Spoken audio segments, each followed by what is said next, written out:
Oh my, I just love our people. I love them so much because they're really humble.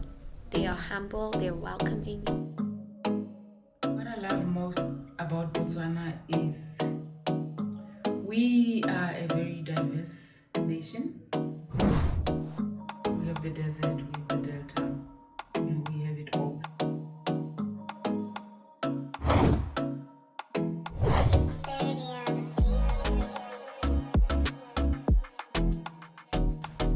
There's this word, it's Buto.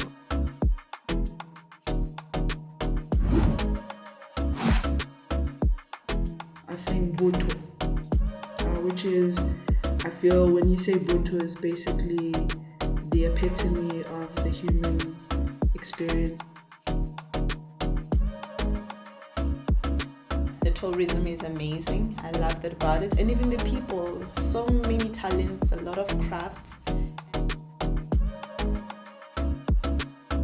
I love the cultures. I love the dancing.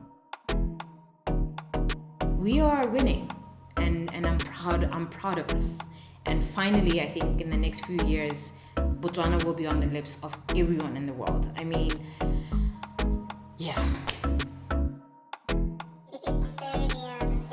You can walk around safely, and we have this sort of camaraderie, friendship type of thing. I mean, I live in a neighborhood right now personally where I can go to my neighbor's house and be like, hey, so I'm out of sugar and and I'm in the middle of baking this cake, and they're like, sure, here's a cup, right? And those are things that my parents used to talk about, but still very much alive.